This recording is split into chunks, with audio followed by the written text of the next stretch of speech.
Taylor's 214CE and GS Mini E are Taylor's best-selling models, and even better that they are the more affordable versions of their guitar lineup. Having personally owned both, I wanted to put this full comparison video together for you all so you can decide whether you want to pick up one or the other. The guitars featured today have the same materials with a solid spruce top and layered Indian rosewood back and side. And as usual, since this will be a lengthy video, I've put chapter markers in this video so you can feel free to skip around to a topic that you're looking for. And if you're curious about my in-depth review on either of these models, you can check out my channel. I already have them posted. But without further ado, let's go ahead and start out with the options that these models come in. So both come with a lot of different tone wood options like koa, sapele, mahogany, maple, walnut, and azura cote, something I've seen in the past. And they can also have different additions like plus or deluxe on the 214CE, just plus on the GS Mini lines, and that will determine kind of the special appointments or finishes, and even default gig bag or carrying case. But since these are more popular models, they also often do limited edition color options too. But all of the more standard Taylors will come in this tan color structured gig bag, which again is really great, honestly, for coming with the guitar. And I've already done a whole separate video on that if you want to check it out. But the GS Mini will tend to have more variations just because it is a more affordable price. As I have explained in their individual review videos, the model number will determine what features they have. So the 214CE has a cutaway for the C and E for the electronics, whereas the GS Mini E will have the electronics if it has the E at the end of it. So for like comparison here, both of these do come with electronics. So these days you'll find the ES2 system on the Taylor 214CEs, whereas the GS Mini E's, they could either come with the ES2, which have just these three individual knobs for treble, bass, and volume, or it can have this whole panel that also has an additional tuner built in. This is the ESB preamp, so depending on which model you end up buying, you may get different preamps. When it comes to pricing, it can vary very greatly between the two, as you can imagine, with all these different variations. But as shown in this video, I do have the rosewood back and side, so it's a little bit more expensive than, say, something with a sapele back. So this, as shown in the video, retail prices are $789 and $1099 US dollars. That $300 price gap is what you can typically expect between the two models with same materials. Now let's contrast the design and the size, which obviously is the biggest difference between the two. So the GS Mini has these following specs in terms of dimensions and also for the weight.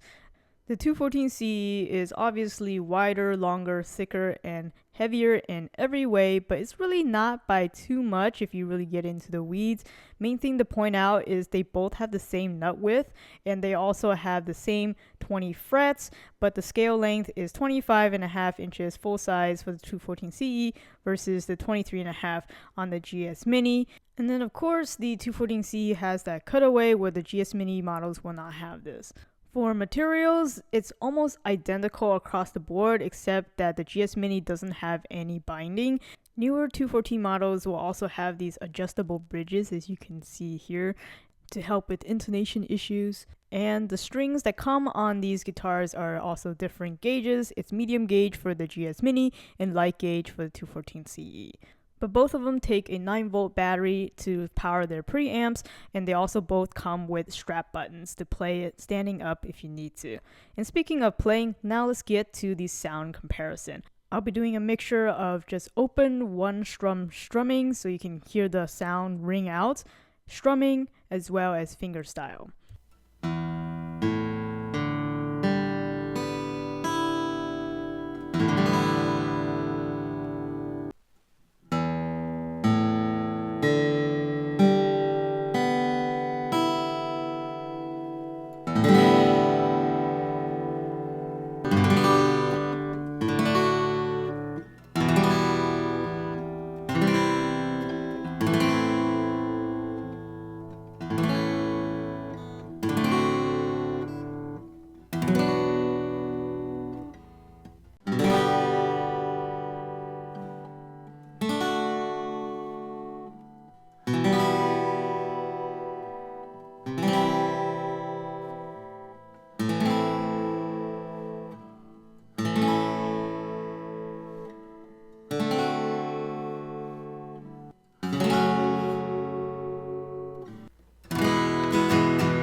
Hopefully you were able to hear the clear differences between the two.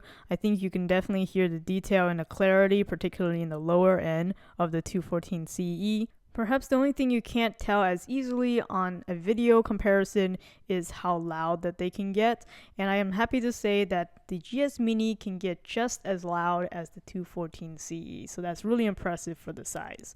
Now, in terms of use cases and playability, obviously these two are designed to have different use cases. The GS Mini is designed to be your simple travel companion or quick couch grab guitar, whereas the 214C is a full-size guitar capable of studio recording, gigging, you name it. It's very versatile, and it also has a shape that is more comfortable for folks of shorter stature like myself compared to, say, a regular dreadnought body shape, but still gets just as loud.